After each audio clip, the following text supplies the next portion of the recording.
people say, why doesn't he help you? And because he doesn't have to. He really doesn't. I still feel that today.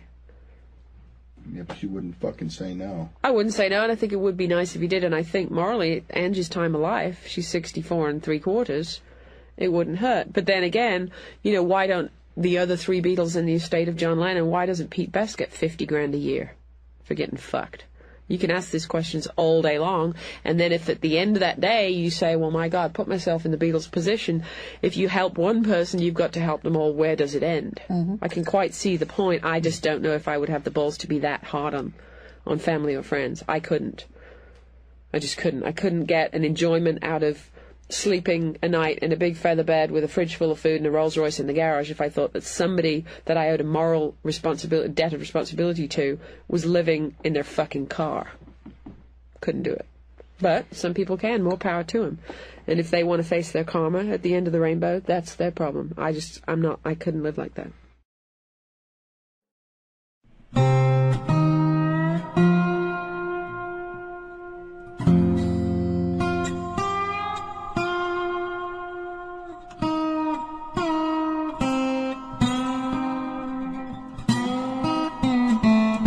Angela McCartney was born in Liverpool, as you might expect, in November of 1929. She married her first husband in 1956, and their only daughter Ruth was born in the winter of 1960. Angie, sadly, was widowed in 1962, after her husband was involved in a tragic car accident, and some 2 years later, she became acquainted with a lonely widower by the name of Jim McCartney. Jim was a kindly retired cotton salesman and one-time local band leader who also shared the distinction of being the father of Beatle Paul McCartney. The couple were married in 1964, with Jim formally adopting Angie's little girl. Together, quite happily with Jim until his death in 1976, Angie and Ruth were witness to pretty much all of the exciting, turbulent, unpredictable, unparalleled Beatle years.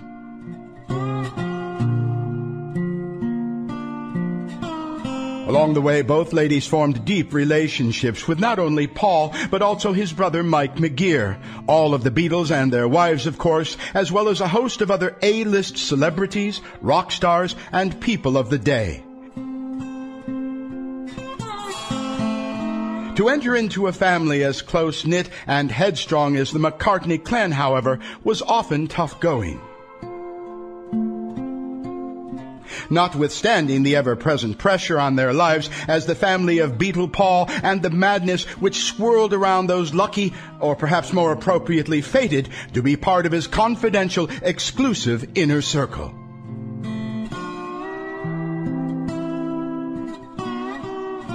Angie, ever enthusiastic, optimistic, and full of life, not only looked after Ruth and Jim, but also helped out at the Beatles' office with fan mail, event planning, and later in 1976, starting the Wings Fun Club for Paul's second incarnation pop group, Wings.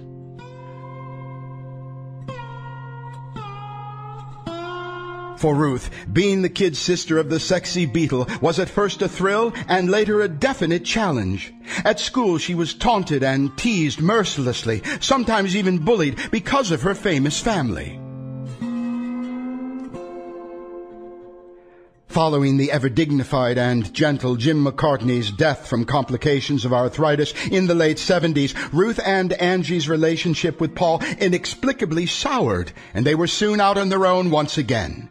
The fact of the matter is that they were pretty much turfed out with little support from the mega-millionaire Beatle.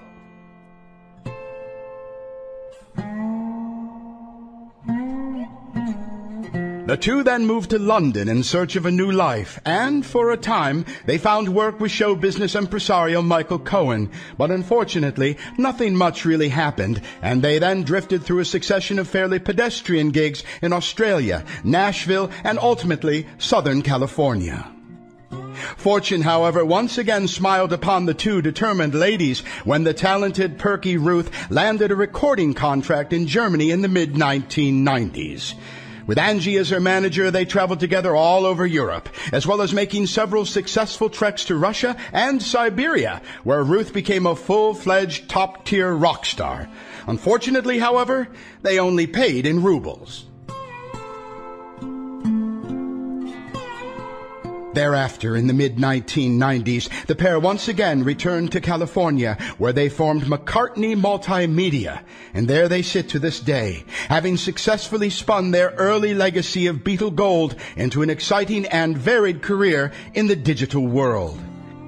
That is not to say, however, that the journey has always been easy, as along the way there have been many profound disappointments, unforeseen setbacks, and trials.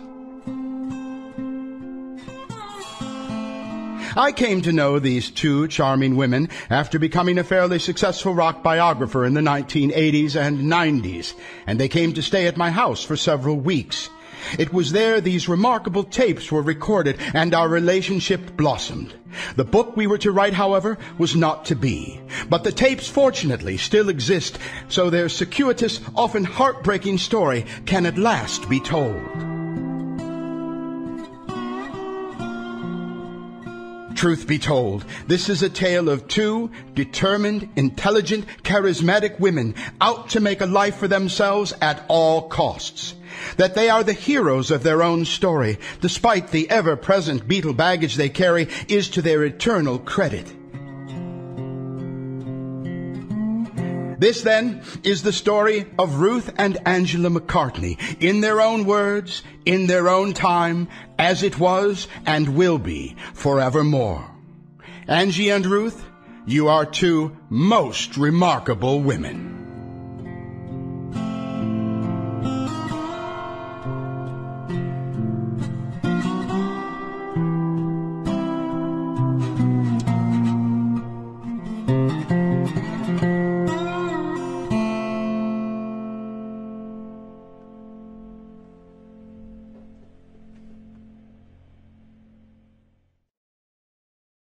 What do you think, what status in life do you think the McCartney family, clan, and they are a clannish family, Very, yeah. Would have achieved had Paul not become a Beatle? Oh, absolutely none whatsoever. They are, I'd say basically, and they're not going to like this, but from my observation from having got outside, seen the world, mixed with a lot of people, they're losers. They all hung on Paul's every word and yet criticised him behind his back, mocked him, resented his position, but used it. A lot of people who never really had the tenacity to get a job and get on and stay with things. Not all of them. This isn't applicable to all of them, but certainly to a good amount of them.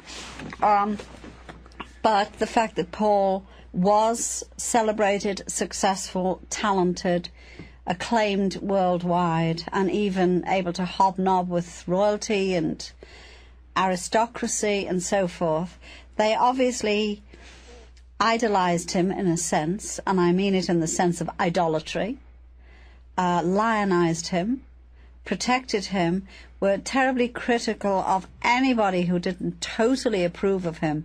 In other words, that blind faith was supposed to be there. Didn't matter whether he... But it was only a guise. Huh? It was only a guise, Oh, because the absolutely. flip side was... Well, the flip side was that... they thought he was a prat. They did, really. Most of them. I guess they'll come out of the woodwork when this is put in print, when this book comes out, and say, how dare she say that? You have asked me my observations, and these are they. I don't think I'm an unintelligent woman. I was a very stupid woman in those days, because I got sucked into the whole, we must kowtow to Paul, we are not worthy routine. Largely instilled into me by Jim, who used to say, shh, don't argue. He even used to say, when Paul and Linda were coming with Heather, don't let Ruth dress up while they're here, don't just make her keep very plain clothes on. And Ruth was a kid who always liked pretty things and, cared about her appearance and so forth. She liked nice shoes and nice dresses, but because Heather was a little girl who was happier in a pair of wellies, a sweater and a pair of jeans, Jim was so afraid of offending them that he used to say, I had to dress my child in a certain manner when they were visiting, which rankled with me, as you can imagine, because that was Heather and that was Ruth. They were two totally different natured kids, but it was, we must conform. When they're around, we must do everything not to make them disapprove or have any criticism of us. What's even more insipid is the fact that the McCartneys themselves demanded this. For instance, supposing you were to strike that attitude with me and I were to become aware of it, I would then say to you, oh, that's not necessary, that's ridiculous, Yeah. and everybody be as you are. That's right. But they actually liked this, wanted it, demanded Well, they it. accepted it. They expected it, shall we say, obviously. Because I told you earlier about, when Paul was upset because I had guests who were coming to cheer me up because my sister had died. And, when I tried to talk to him about it and he shrieked at me and said, don't forget I put every crumb of food in your mouth. I never forgot that. I never forgot that till, I still have. Hey, Miss Kristen, are you writing this book because of sour grapes? Oh, gosh, no. I'm writing this book because I have been asked so many times. All of our life has not been sad. We've had some wonderful times and are still having them, thank God. I mean, I love my life now. I'm touching 65. I'm having a great time. I lost my home this January in the earthquake. So we picked up the pieces and started again. We moved to Nashville because I had a job offer and Ruth writes songs. So it's as good a place as any, Music City. We've started again. I've just been offered a job in Australia, in Sydney, which maybe I'll take in PR. But again, I'm hanging on because I have a steady job to be helpful to Ruth till she gets a little further towards her goal, and she's getting very close. But it's taken a minute because, like she told you yesterday, when your name is McCartney, it will open the door, and then people will look at you with hostility and say, "Okay, prove yourself." And I think she's managed to do that. I know she would appreciate a kind word from Paul.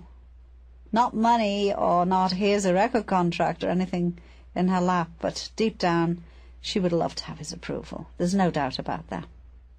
What about, what do you think Paul would have attained to in life had he not been a Beatle?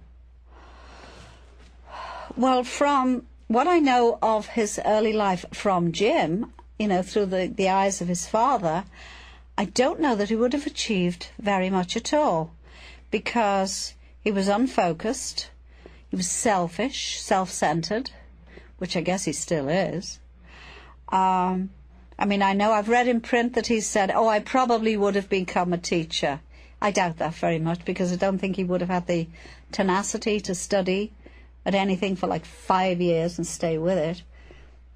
Obviously, the turn his life took, the good fortune and being in the right place at the right time, and meeting Brian. Let's not forget that. Brian was very, very important and instrumental. Everybody slags Brian off now. Poor guy's dead. He's not here to argue. But he believed in them. For whatever reasons, he saw the charisma, the potential, and really went out on a limb with his family and everything to really go for it for those boys. And okay, whether they say he was in love with John, does that matter? Really doesn't matter. He believed in those boys and he really went to bat for them big time. Helped them to present themselves with a little more class than they had by nature, because he knew it was marketable. And you can't blame him for that, can you? You can't fault that. I admired Brian, really did, tremendously. If you could speak to Paul now, what do you have to impart to him personally? Personally, I'd say life's too short. We both loved your father. He loved both of us. Why can't we just be, if you don't want to be friends, let's be acquaintances. I'd like to assure him that I'm not going to touch him for money.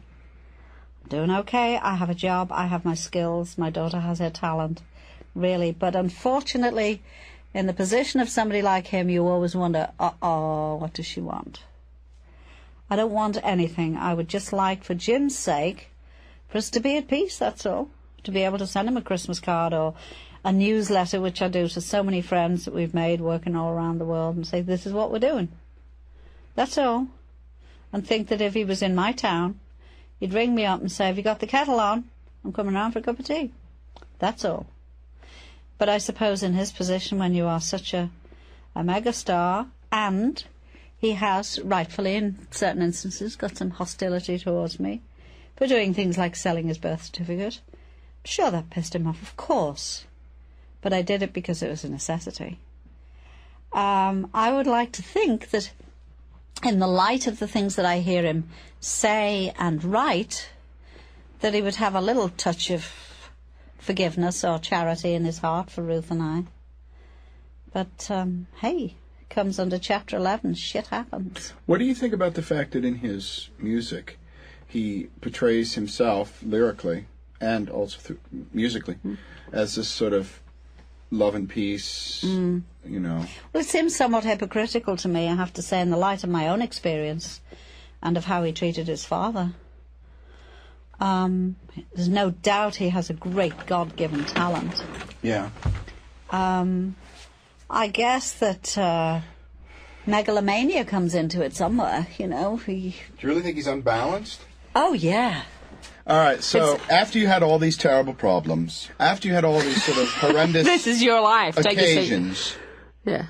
Well, I didn't tell you about the last time I spoke to Paul, did I? tell me in detail, minute, what he said and you said, so I can write it in dialogue. Go. Go, okay. It was in Brancote Road in Oxton in the flat. You rang him. He rang us. How did he get the number? Ange had written to him to say we were in deep shit and we were going to have to sell some of the programs to the command performances and, Were they signed? souvenirs. Some of them were, some of them weren't. Just a mixed old bag of stuff. Yeah. Right, which really, was not... There weren't, like, bank statements or all of that kind of crap. Anyway. Lyrics to the day in the life. No. Just souvenirs that anyone who had gone to the premiere of Help, and there were, 1,200 people there, would have a ticket. Stuff like that. Wait a minute. I don't think you told me about the premiere of Help. Did you? I wasn't there. Didn't you go wearing some of Jane Ash's clothes, or was that the premiere of Magical Mystery Tour? No, How I Won the War, Jane gave me a red fox coat to go in. That was separate. We'll talk about the premiere of Help in a minute. All right. So, darling, what... So the conversation went something like he started on with Ange, and he was on the phone, I don't know, 40, what did he say? 40 minutes. Well, we went over that.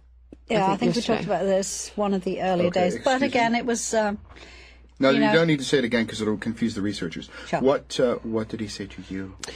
He got off the phone with Ange. She said, Why did he get on the phone to you? Because Ange had written to him to say we were in the shit. To you! He'd already talked to Yeah, you. he said, is Ruth there? Put her on. Thank you very much. follow And what her on. happened? So he said, "What's up, kiddo?" And he was Friendly? agitated but stressed but still polite, I would say, was his tone of voice. Could hear the kids yelling and screaming in the background and, just the general melee of the household, dogs, chickens, cows, cats, things going on behind him. So he was obviously, not like somewhere in a private room locked away going, oh my God, this is a big issue and being contemplative, I have to deal with it. It was sort of one of these, he'd got the letter, was having a cup of tea, said, fuck it, picked the phone up. Put Ruth on, got on to him, and he said, what's up, kiddo? And I said, well, I guess we blew it. These things happen. You try in business, and it's not working out. We've, tried to start a small business. We've been unsuccessful, but undaunted. We're going to carry on. What year was this, Chris? This was 1980. And I said, but basically, shit happens. We're going to carry on. I was 20 years old. I'm still working on my career. Got an opportunity to have some accommodation, some offices from somebody in King's Lynn in Norfolk, so that we'll be closer to London to go up and down for business meetings with potential record companies and talent scouts and agents and this, that, and the other, without actually having the expense of being in London. It's only a 2-hour journey instead of being like 4 hours with the traffic, which by that time we got to. And he said, well, this was when he'd given Angie's speech about bottled fruit. Why can't you stay at home and be a widow like other widows and anti-male and anti-gender and just scrub floors? I'll tell you, you know what I would have said to that? I would have said, well, I'm perfectly willing to do that if someone will underwrite my living. But if they won't, if God doesn't drop me $1 million, I gotta do this shit. Do you like me doing this shit? No. Well, if you don't like it, underwrite it. Suggest an alternative. Yeah. Right. That's exactly what I would have said. Now you can translate to British bullshit, so it's demure. But that was the real answer. Did you make that answer? No. See, you're proud It was too people. dispirited. No, it wasn't a question of pride. We were it was just broken. We were just too absolutely, dispirited in those days. Well, if I would have been, I would have grabbed the Down. phone and said, "Listen, you got a problem with it? Yeah. Then fucking pay up." Right. Yeah. Well, you would. Yeah. And look where that got us. Anyway, All right, go on then. Anyway, so he said he gave me the same old tired out bullshit speech about you're never going to make it in the business. You know, this dancing, this choreography nonsense, it's just a phase. You know, you're not talented. You don't have anything going for you other than the fact that, you know, my name. Did he say you were unattractive? That had already been said at Cavendish Avenue when he pinned me up against the wall. You know, you're a fat pain in the neck, and you know you don't even get a date in high school. Boys don't want to take you out; they just want to come to the house to see if I'm there, so they can brag to their little sisters, you know, that they met me. Is he really that ego? Me. Totally. Enough about me. What do you think about Without me? doubt. Yeah. How do you deal? How do you deal with a guy like that? Well, you don't. It's You almost do like what. dealing with a guy like me. Almost. Not quite as bad. Oh. Right. No comment. Anyway, so it was the old, you know, he'd already told Ange to scrub floors and bottle fruit, and his solution to me was, he said, well, you know, I mean, I couldn't believe this coming from the mouth of a man who was the father of 3 daughters, you know, father to Heather, the only father she really ever knew, and then his own 2 actual physical offspring, Mary and Stella. I was 20 years old, so I knew a little bit about the world. I wasn't green behind the ears, you know, and, he said, well, you know, I mean, you're quite attractive with the, you know, with the light behind you, with a bit of makeup on. That was kind of his way of... A joke, ha ha ha. He said, you know, I mean, you're up and down in the clubs to Manchester and, you know, around and about. He said, why don't you know, hang out a bit after the show? There's lots of rich Arabs hanging around these days with, you know, millions of dollars and Rolls Royces. I mean, why don't you get yourself a rich boyfriend? I mean, do what you women are made for. And that was, I just had enough. He was virtually telling me to go and be a hooker. What did you say? I said, Paul, this is absolutely senseless, us having this conversation. I have my heart set on a career. We've made a few mistakes. I'll probably make a lot more. But if I live to tell the tale without going to bed with people for money, which is basically what you're telling me to do, then I'd sooner do it my way. It may be hard. It may be a long road. Maybe I'll never make it. But, you know, there are certain things that I will not do. I said, so, you know, we're absolutely at loggerheads. We're at a point where... it's senseless to carry on this conversation, so why don't we just sort of, you know, make a cup of tea, go away, let the jets cool. I'm going to put the phone down and, you know, let's just be reasonable. Call me back whenever you think that we can say something constructive and work something out here. And the last words he ever said to me was, you can't put the phone down on me. I'm Paul McCartney. And I said, watch your fingers, and hung up. And that was it. That was the last time I spoke to him. Pointless. There is his way or no way. There are the rules, or there, you know, same point in case. The roadies in Munich, very dear friends of mine, 2 brothers who run a local roadies humping company. In 1989, when Paul played the Olympiahalle in Munich on the 18th of October, he played to 18,400 people. Same night I was in Russia, played to 120,000. It's only one small step for mankind, but it felt good to go to bed that night, knowing I'd sold more tickets than he had that day.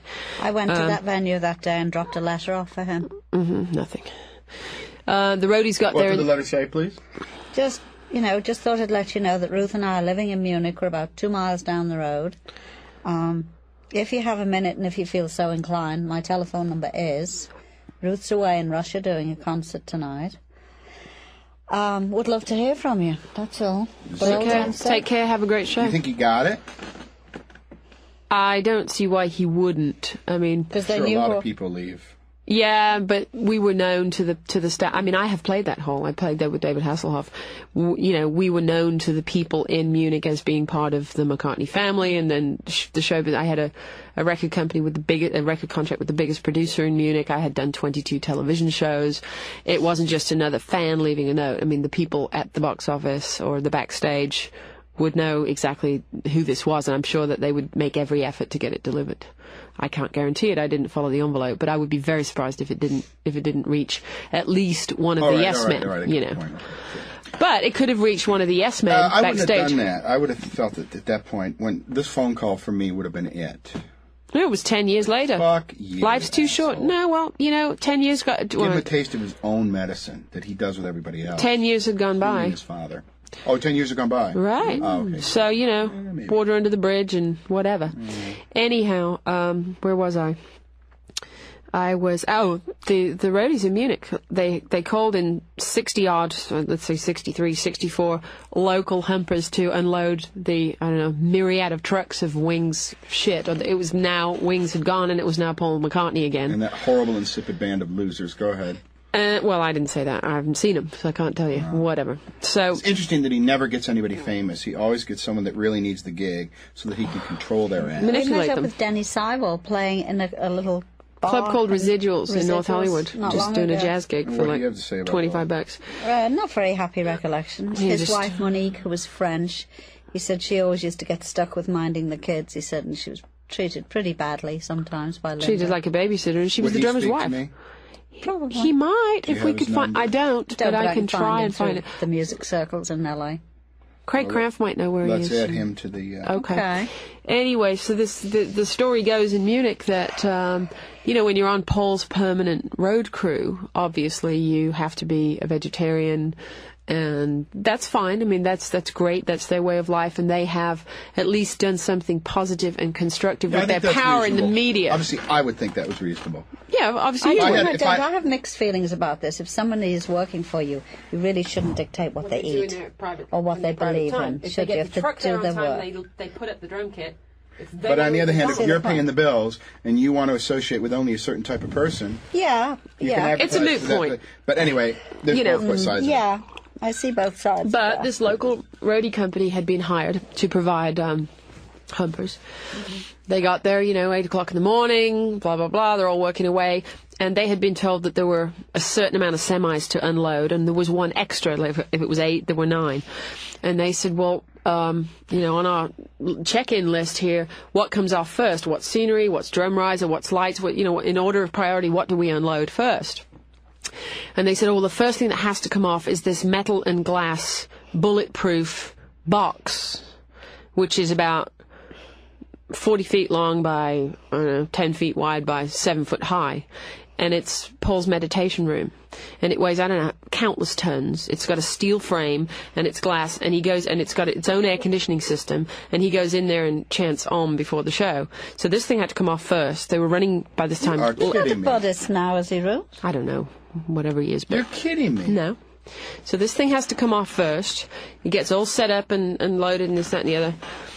So because they hadn't reckoned with this building, this fucking this glass container, they were thinking, oh, Jesus, we better get some extra guys in here. They called 10 extra guys. They came down at the time when Paul and Linda were arriving from wherever they come from, and they saw these extra roadies coming in, and they were, German boys. They'd been literally called in. I guess I can look up the day of the week, but I'm pretty sure it was either a Saturday afternoon or a Sunday. No, because he wanted a guitar amp. He wanted a bass amp, and they had to go get one of the shops opened, which is another story. It was either a Saturday afternoon when the music shops were closed or a Sunday. And these guys had just been called in, an extra, hey, do you want to make 100 marks and come and unload some shit for the Paul McCartney show?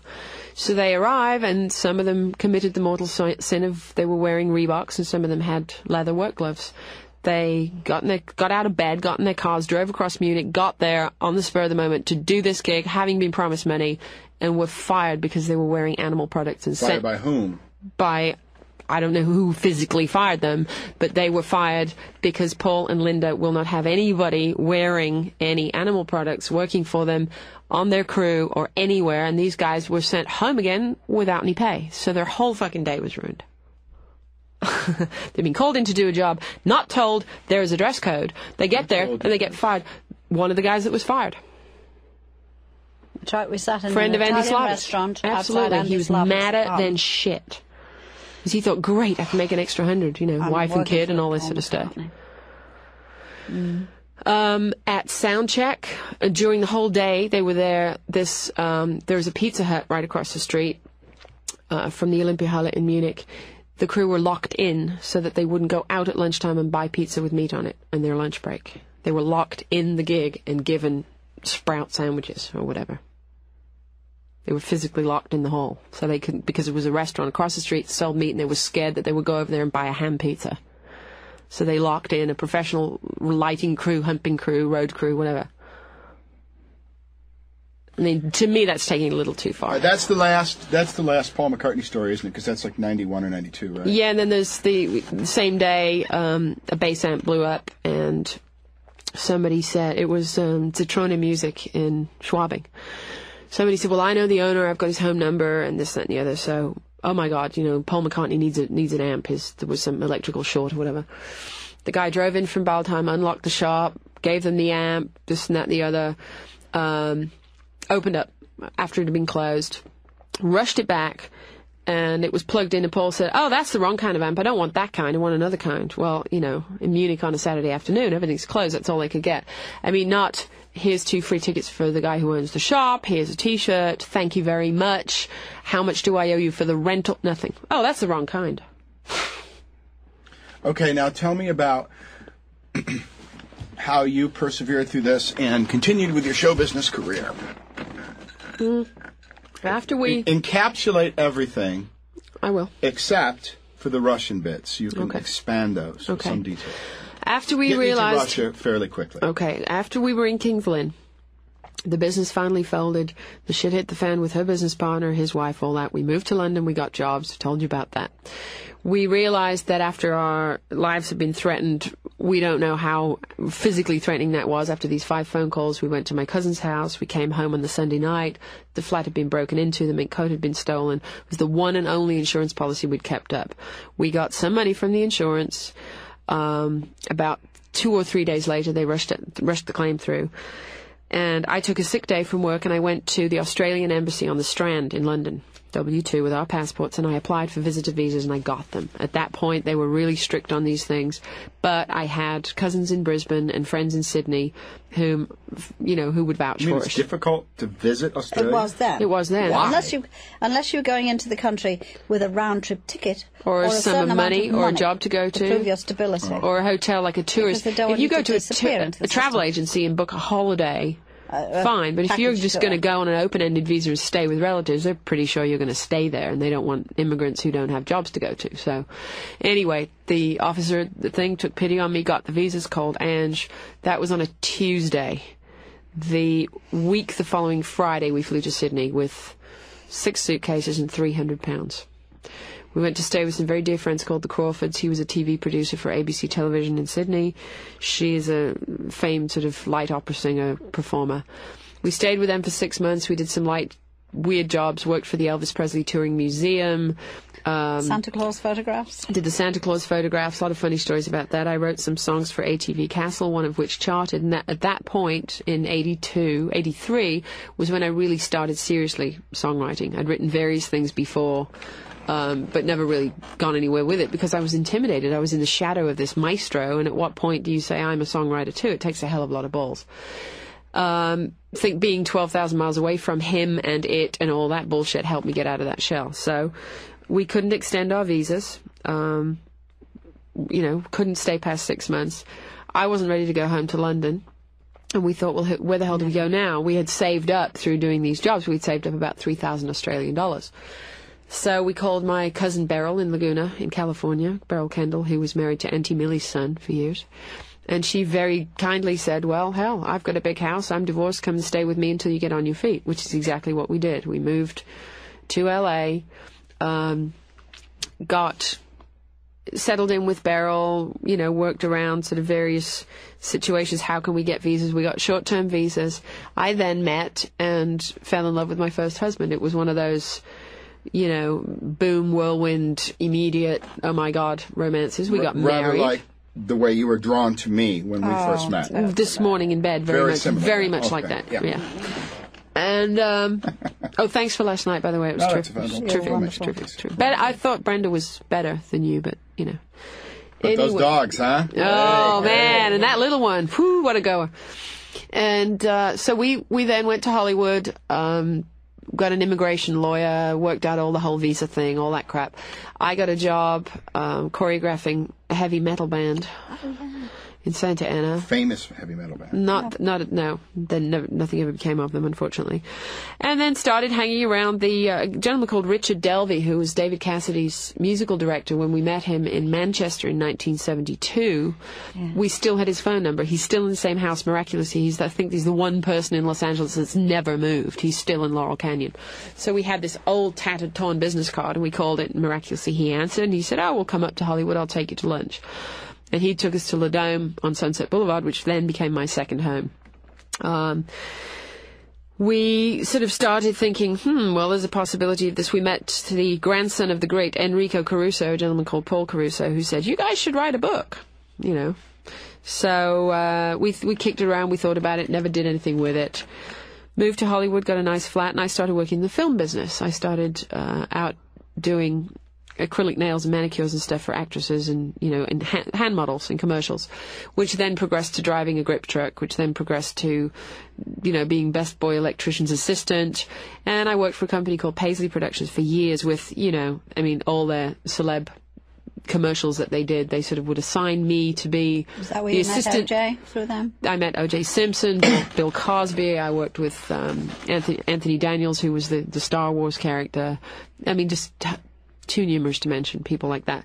And they assigned me to those people as their personal assistant because A, I wasn't starstruck about meeting anybody, and B, it was quite amusing for them to have an English assistant for the couple of days in the trailer, and I would make them tea and, you know, sort of climb up sand dunes and across trees and round cactuses with some avocado and dip. Anybody, you know? Grey Poupon? So, yeah, anybody, did you bring the Grey Poupon, that kind of thing. So, that was Hollywood, and I carried on then, continued on with, I was in a couple of garage bands, continued with my writing, musicals, met a guy called Barry Coffing, with whom I'm still working. He is an Emmy-nominated #1 pop writer, very successful in film and what have you in Hollywood. We wrote a song called Cigarette in the Rain, which was originally I wrote it originally about Julian, changed the lyric when I met Bob Guccione Jr., who owned Spin, fell madly in love with him, and then... Had an affair with him. Yes. One night stand, but nevertheless changed my life. And finished up writing the song, which is still, to this day, one of the best songs I think I've ever written. And Barry and I were lucky enough to get it covered with Randy Crawford. It sold 600,000 copies. It went gold in 3 countries. It made the top 30 Billboard charts in America. So that was my first sort of taste of, I can do this, you know. And we've carried on. We're still writing. We're working on the new album together now. And it was during this period that, I mean, I had always, actually back to a Paul story, which is going to hook up with this, I'd always had a crush on David Cassidy. Still do. Still think he's fabulous. And it was actually a source of embarrassment to Paul. God forbid the British should be embarrassed, huh? That in about 1972, I was going on and on and on, because Tony Barrow, who was once the Beatles press officer, was David Cassidy's press officer. And I happened to mention this. Paul was home, and I said, God, you know, David Cassidy, the Partridge Family was on. I was freaking out. And I said, Paul, you know, can you get me his autograph? You can ring him up. He won't listen to me. I'm 12 years old. You can ring him up. So, I mean, I just went on and on and on. I was relentless in my pursuit. And Paul finally relented and picked the phone up, and he was staying at the Dorchester Hotel in London, Cassidy. And he relates the story to me now from the other side of the coin. He said he just got out of the bath, the phone rang, and they had some kind of a system where, you know, only certain people could get through, and if the phone rang, it was okay for David to pick it up. So he picked it up, and he says, hello, and his voice says, who's this? And it was Paul. He says, this is David, who's this? He says, this is Paul McCartney. He said, yeah, right, and this is Clint Eastwood. Who the fuck is this? You know, and he said, it's Paul McCartney. He went, yeah, I'm Prince Philip. Who is that? You know, he just didn't believe that Paul had rung him up. So Paul was all embarrassed, and he's saying, well, you know, my little sister's a big fan, and could you, maybe you sign an autograph and all this other stuff, and blah, blah, blah. And sure enough, from Cassidy's record company office about 4 or 5 days later came a big box with all the albums and 8x10 and all this stuff. Which I still have, of course. Right. And the picture. So, cut to, I'm in Hollywood, and I'd been talking about Cassidy to somebody the night before, and he said, "Oh God, I met him. You'd be disappointed, you know. I mean, he's a little guy. He's short and he's slight, and you know, I really don't know if, you know, he may be your hero, but it's probably best if you never meet your heroes because you always have your bubble burst." Well, the very next day I went into Beverly Hills. I was having a bad day. I decided to take $40 out the bank and go buy myself something I didn't really need, which was a huge hat, which I thought, well, Neiman Marcus, Wilshire Boulevard, then a glass of champagne at the Polo Lounge, and I'm going home. So off I go, and I step into Neiman Marcus, and boom, the elevator's open, and who's in the elevator but David Cassidy? So we sort of, you know, I lost my voice, couldn't speak. I sort of went, ah, you know, and one reason or another kind of just made eye contact and were flirting and all this other stuff. And I left the store, he followed me out of the store, I went across the street, he was going across the street for something else. So this went on about 3 department stores, and finally I was standing by the men's tie counter in I. Magnin, and he smiled. He said, "Are you following me?" I said, "Yes, have been for 15 years, you know." So we got talking, and I gave him my card, and I thought, well, you know, I'll dine out on this forever, because I told everyone I knew. And you told him that you were Paul McCartney's sister? No. Not at that stage. I had a Paisley Productions card with me, and I wrote the name Ruth on it and gave him my office number. And thought, well, I'll never ever hear from him again. That'll be the end of that. So I told everyone I knew, "Oh my God, I met David Cassidy." I went across the street to the Ginger Man and got myself like a double martini because I thought I was about to fall down. Called me at the office. Called her at the office. You know. Yeah. So, because I told everybody I knew, a week later, 6 o'clock at night, phone rings, and it's at Paisley at the office. And they were putting on the night lines, and Megan said, "Well, hurry up, Ruth, it's the last call tonight. I'm shutting down the switchboard." So I pick up the phone. "Hi." I said, "Hi, who's this?" He says, "It's David." I said, "David who?" He said, "David Cassidy." I said, "Oh, piss off. Who is it?" Because I thought it was one of the guys I worked with that I told, and they were messing with me. So I said, "What's your middle name?" And he said, "Bruce." And I thought, well, this is convincing. And I said, "What was the license plate of your Corvette?" And he said, "SXY 641. And I went, shit, it's him, you know. So I had to sit down immediately. And so he said, "Well, you know, do you want to meet for a drink later? I'm going into Beverly Hills for a meeting, and then I'll meet you at," where the hell was it? It was opposite the Cock and Bull, some Italian restaurant. So we went there for dinner, and of course I couldn't eat. I just pushed the food around the plate. I went to the bathroom, threw up 5 times during the dinner and all this other stuff. And went on from there. We just, at that point, I went home. We said goodnight. I went home, and then, you know, he kissed me. He kissed me. I pulled out of the parking lot, sat round the corner, and sat for 20 minutes shaking. Can you imagine? I was in my convertible. I had my lap strap on. I was strapped in. I mean, I couldn't fall over because I was sitting down, but it came close. So anyway, long story short, on and on and on. I mean, we're still in touch. I still talk to him. Oh, he wants the middle bit. He's got married. You tell me about when you had sexual relations with him. You know, you slept with him. He slept. I stayed awake all. He slept. I stayed awake all night looking at him. This happened. No dates. No, I really honestly don't remember when it was. He was between wives. He was divorced from Meryl at that point, Meryl Ann. He married, his first wife was Kay Lenz, and then he married Meryl. So you continued to see him? We continued to be friendly up until he called me one day out of the blue. I had a mobile phone. I was working for a production company producing a commercial for yogurt or something dreadful. And he somehow, I know, he must have called my machine. I was living in North Hollywood. He called my machine, and it said, "If you're trying to reach me, call blah, blah, blah." I had done my production for the day. It was the end of the day, and I was laying underneath a solarium in Sherman Oaks. And my mobile phone went, and I thought, God damn it, it's this fucking director I'm working for. Will not leave me alone. He's on the other side of town. He wants me to bring him sushi or some shit. And I thought I was done for the night, you know. So I almost didn't answer it. And it rang, and it rang, and it rang, and I was just about to say, well, sod it, and I picked it up, and I heard the familiar. He said, "Hi." And he's got this gravelly voice. And again, thank God I was lying down, because I would have fallen over, you know. It's about a year since I heard from him at that point. And he said, "Where are you?" I said, "In Sherman Oaks." He said, "Wow, what a coincidence, so am I." And I said, "Okay. What do you want to do about it?" And he said, "Well, what are you doing right now?" I said, "Well, I'm laying down naked." He said, "Where?" I said, on Ventura Boulevard. He said, on Ventura Boulevard? I said, no, in a solarium, in a tanning booth. So he said, well, do you want to meet me at Shane's for a drink? I said, sure. So I said, what about in about an hour? So I dashed home, painted my nails, curled my hair, drank a half a bottle of scotch, threw up, took 2 aspirins, got in my car, went to Sherman Oaks.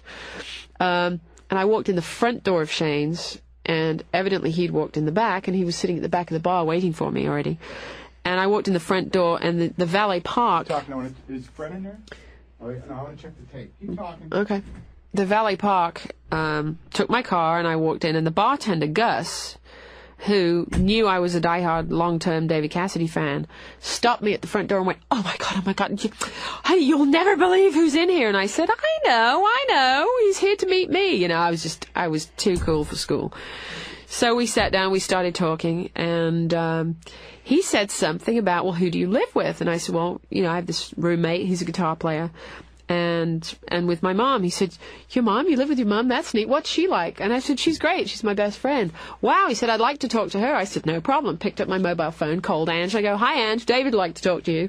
So shoved them on the phone. So that's like a whole question and answer 20-minute session right there, going on and on. So he says, wow, she sounds neat. I'd like to meet her. And I said, well, yeah, maybe one day.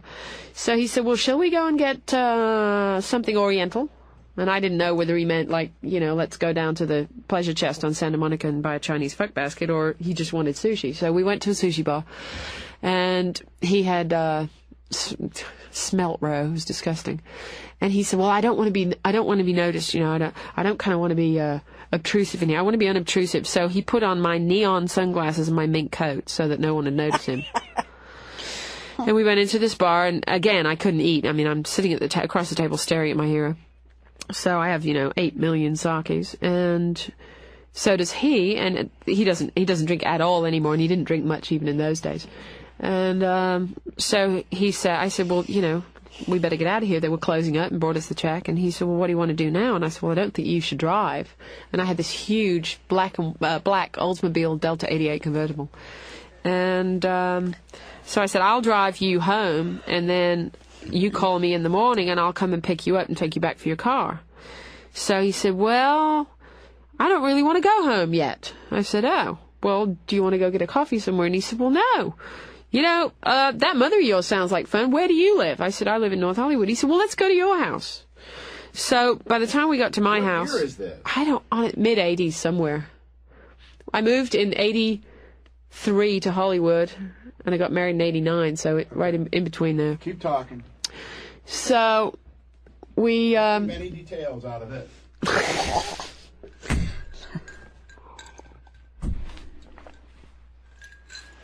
Are you listening?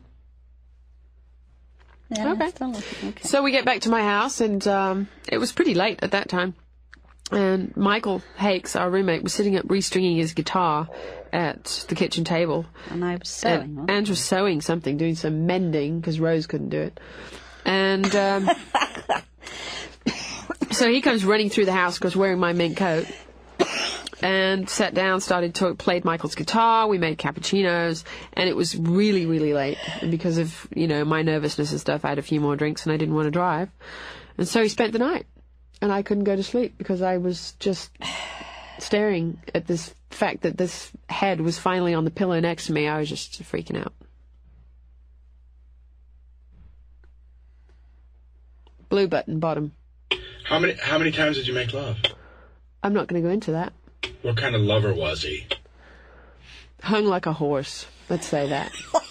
Oh, you've done it now. Done it now. It's in his book. There's a whole chapter dedicated to his penis in his book. Did you fall in love with him? I was and remain in love with him, but I have my perspective on it now. He was, and shall forever be my hero. I wouldn't ever want to have a relationship with him because it would spoil. I wouldn't want to see him in a bad mood. I wouldn't want to see him sick. I wouldn't want to see him with a headache. He's very happily married to Sue. I hope they remain forever because he's been through, 2 unsuccessful marriages. But it was a teeny bopper's dream come true, How many times was that the only occasion which you had sexual relations with him? No. Okay, when was the next time? Very shortly thereafter. And when was the next time after No, then right after that, then he met Sue, and then we just talk on the phone, friendly, and kind of not like it never happened, just real sweet and flirtatious. When I was in London doing my album, I had dinner with him in London. He was shooting a video, I was doing an album. We were working in the same studio complex. And somebody said, "Oh, David Cassidy's in the building." I said, "Wow, got to go say hello to him." So by that time, I was married to my husband, and he was living with Sue. I don't know if they were. I don't think they were married then, but it was kind of nice to reminisce about the Partridge Family days and the silly times and all that sort of stuff. But that ended as soon as he got involved with his new relationship, which he's still with. I just have a hard and fast rule that I don't exercise on other people's equipment. So I did it once, and it got me into a mess. Some exceptions, of course, right? Well, the guy that Ange was in business with, I didn't know was married. I thought he was separated. Okay, fine. So that's the one sort of romantic thing we'll put in the book about you. Now, let me ask you this. Look at his little face. Should I leave the room? He's sniffing. No, I better have a drink. What's this? Yeah, go ahead. Tell me about the show business career. Get me up to going to Russia pretty quick, about 5 minutes. Okay. That was mid-'80s Hollywood. Begins with Valdemar, the Polish. Yes, I know. Who just worked for Spielberg. At that point, I was footloose, fancy-free, and an absolute maniac in Hollywood. I used to drink tequila. I don't anymore because I wake up in foreign countries with men whose names I can't pronounce if I do. So I just don't do that anymore. I mean, do you have any qualms about? You've intimated to me since we've known each other. Been in bed together, right? I've got him now. You're fairly sexual person. I was a raving maniac for a while there before somebody discovered that AIDS was not just a gay cancer, and then I went, oh, whoops. Ange was actually, with my 25th birthday, she was threatening to buy me one of those deli machines, take a ticket, now serving number 56, and put it mounted on my bedroom door. I mean, and you don't mind putting that in the book?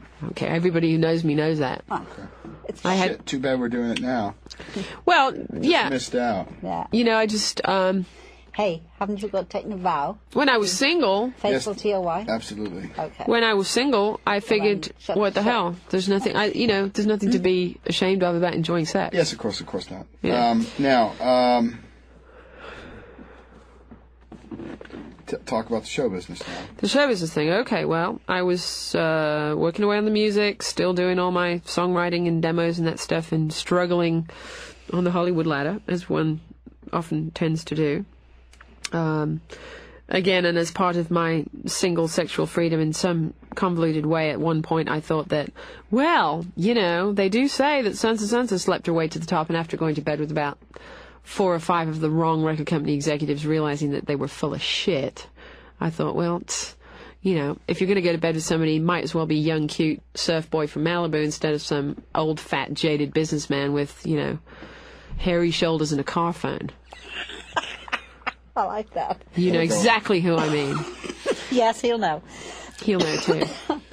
10 million in the bank or not, don't care. Thanks for the free tickets. Get someone else to give you the head, So, hey, don't let that tape run out there, knucklehead. Got about 10 minutes and 20 seconds left. We're good like that. Perfect. So, I just decided that none of these people, after being confronted with, the head of a record label wearing nothing but his Reeboks, and some guy locking me in his office and said, if you give me a blowjob, I'll make you a star. And I said, no, I can make myself a star, and cut a star out of a piece of paper on his desk and, unlocked the door and left. And just bullshit, The Hollywood casting couch. It really does exist, boys and girls. So, if you read this and you're moving to Hollywood to be a star, invest in rubber, because you're going to need it. And met on a commercial for Mentadent toothpaste, which has just been launched here, working for a German company, driving a truck across the desert to a little town called Baker, California, which is about 90 miles west of Las Vegas on the border of Nevada and Vegas. We were checking into this place, a whole crew, German-speaking crew, English-speaking support crew, props and makeup and hair and stuff. Saw the back of this guy, long curly hair, cute little ass. I was madly into short men. Dudley Moore was just a passion, for me. It was just, if it was over 5'8", didn't want to know. Couldn't boss it around. Couldn't get it to get up out of Dudley Moore at this point? Yes. Okay, in well fact, then you got to tell me, because there was some hanky-panky there. no, he's a very good friend and a constant, still faithful pen pal. I have a stack of letters from him like Every time we this. write to Dudley. He's a sweetheart. And I went out to his house and had lunch with him. He had just broken up with Susan Anton, and I was hanging outside on the beach writing songs in Venice, wrapped in a blanket, drinking whiskey. And out came Dudley Moore into this balcony, like 3 houses down. I went, oh my God, that's Dudley Moore, you know. And so once I knew where he lived, I kind of left him a little note saying, I'm a big fan of yours. You've made me laugh. Thank you very much. I'm English. I live here with my mother. We have, you know, Sunday lunches. If you ever fancy a home-cooked meal and a pan of rice pudding or a, you know, thing of scouse, give us a ring.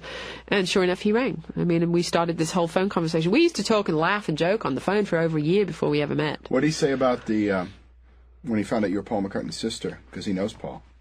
Yeah, and he wasn't impressed. Oh, really? That was about it. Cassidy, at the point, it's funny, that reminded me, the point where Cassidy said the night he'd called Paisley Productions and we went to the Italian restaurant on Sunset Boulevard, he said, so, tell me about yourself. Where are you from? And I said, I'm from Liverpool. And he said, your name's Ruth? And I said, yeah. And he said, oh, wow. He said, I've never, you know, played Manchester and been all over those sort of places. And I said, I know. I saw you at Main Road in Manchester when Tony Barry was your PR man. And he said, oh, yeah, Tony Barry used to do PR for the Beatles, you know. I once signed an autograph for Paul McCartney's sister. Paul McCartney rang me up and asked me to send this package to his sister. And I said, yeah, I know. I still have the photograph. It's on my fridge. And he said, what? I said, well, if you ever come to my house, I'll show you. Free. He said, how did you get that photo from Paul's sister? And I showed him my driver's license. I showed him my passport, actually, and he went, oh my God. You know, I mean, he just put two and two together, which is pretty funny. But up until that point, he didn't know. Good story. So, anyway, back to the old, where were we? Korea. Meeting Dieter. Met Dieter, thought, wow, that looks like breakfast. Very cute. And at that point, he hardly spoke any English, and I definitely didn't speak any German. And he went off location scouting in a helicopter, looking through the dunes for where they were going to shoot. He's a gaffer, a lighting designer guy, cameraman. And I went to the production coordinator and I said, what was that guy's name in the red jacket? And she said, Dieter. I said, okay, how do you spell it? She said, shit, I don't know. So I went to the front desk, looked through the rooming list, found out what room he was in, had myself moved to the room next door with the adjoining door, because I just thought he was the cutest thing I'd ever seen. And that was the 22nd of February, and I married him 2 months later. April 20th, Hitler's birthday. What better day to marry a crowd, I asked myself. Go on. So, showbiz. Come on, cut to the chase. We got married in Las Vegas. He went back to Germany. I went back to Hollywood. He had some jobs to do. And then he said, well, you know, he came over in the summer and we flipped back and forth. And he said, well, Christmas time, he said, my parents are dying to meet you. Why don't you come to Munich? Went to Munich, never been to Germany, had a great time, stayed with his parents. And somebody from the local TV station said, well, you know, local boys married Paul McCartney's sister. Want to come in and do an interview? And I said, well, I don't speak German. We'll get a translator. And went in and did an interview. And from that broadcast, somebody then said, wow, you know, I've got a friend over at Virgin Records. You should go talk to them. I sang a song on the show. Your stuff's really good. You know, go talk to Virgin. So they set up a meeting the next day. I went to meet with the head of Virgin. He said, wow, we'd love to sign you. We'd love to have you on the label. But, you know, we've got a budget where we can't sign somebody who lives in America and sign them out of here out of our budget. We can only sign local acts. We promote American or English acts on Virgin. We promote them, but, you know, it's a budgeting thing. If you lived in Germany, man, we'd sign you in a minute. So me, Miss Flash Harry, go back to Hollywood, pack my shit, put it all in a container, put it on a ship to Hamburg. We moved to Germany.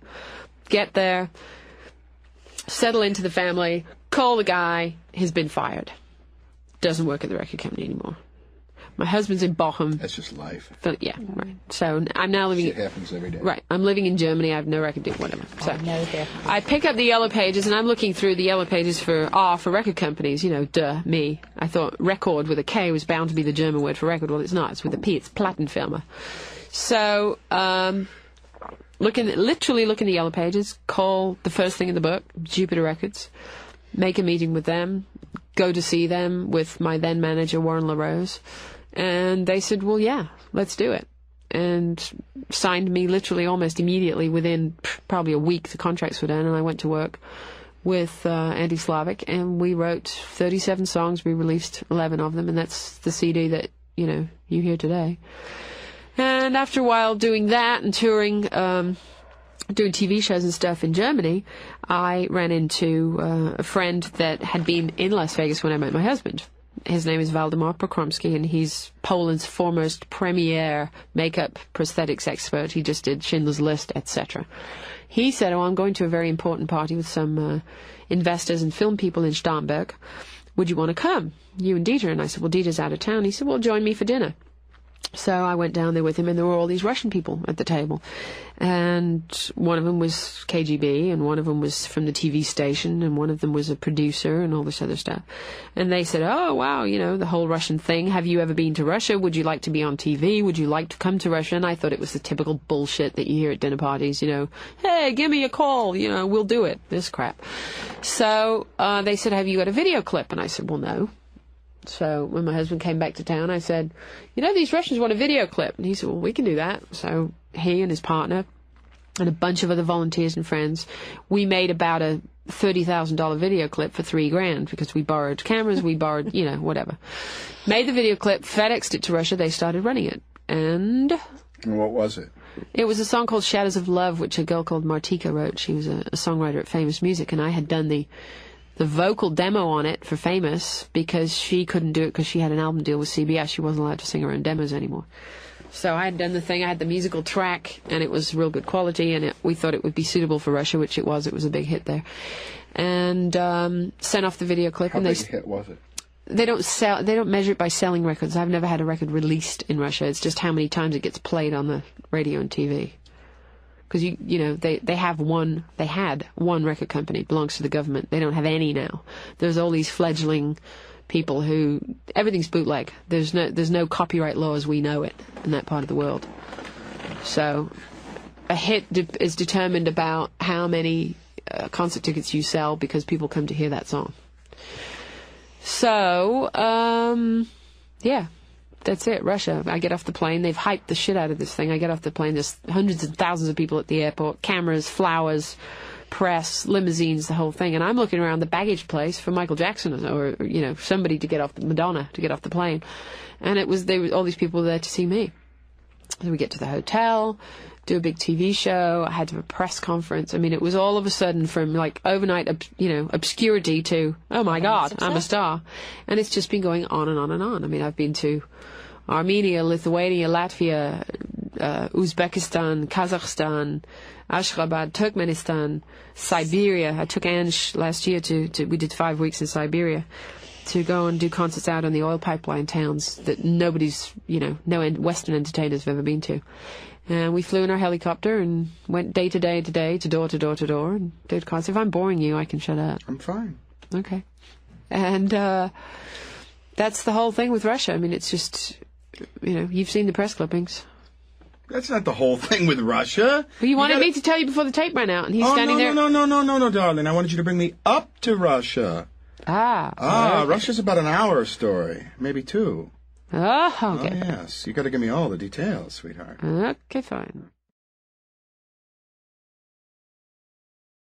Geoffrey Giuliano is the author of some 30 internationally best-selling books on the Beatles, John Lennon, and other iconic musicians of the 1960s.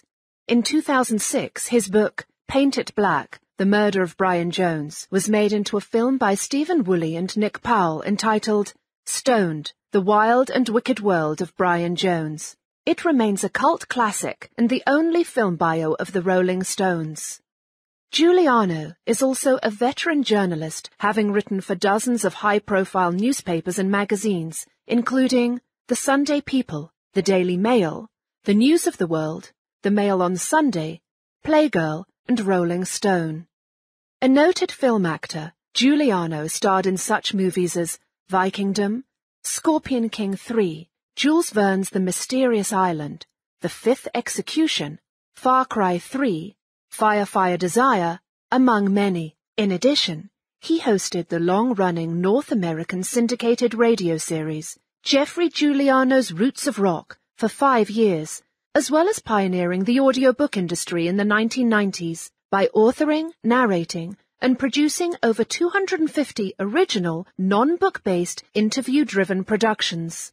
Giuliano's publishers included Random House, HarperCollins, Delta Entertainment, Durkin Hayes, Playaway Audio, Speechworks, and B&B Audio, among dozens more internationally. In 1998, Random House acquired his firm Tribute Audio, for which Giuliano acted as CEO and publisher for 5 years. His best-selling audiobook, That Fateful Night, True Stories of Titanic Survivors in Their Own Words, was nominated for a Grammy. In 2014, Geoffrey Giuliano founded Icon Editions and G2 Media Arts to market his updated works as well as publish new projects. As a visual artist, Geoffrey has been showing in galleries across America since 1977, garnering impressive reviews. His first professional assignment was designing several T-shirts for The Who's Pete Townsend in 1976. Geoffrey also designed and illustrated many of his original rock biographies for the biggest publishers in the world from 1984 to 2006, as well as designing for his pioneering record label, Samba Records, in the mid-1990s. From 2006 to 2011, Geoffrey was also the primary designer for the French fashion house Cotai. When Giuliano first conceived of creating his own literary imprint, Icon Editions, he became responsible for illustrating and designing 35 book covers, several hundred CDs, DVDs, as well as dozens of promotional posters, and eventually an entire collection of exclusive fashion and art. The expansive Design by Giuliano brand grew out of Geoffrey's impressive commitment to the arts and is the culmination of a lifetime's work by an extraordinarily talented and determined Renaissance man.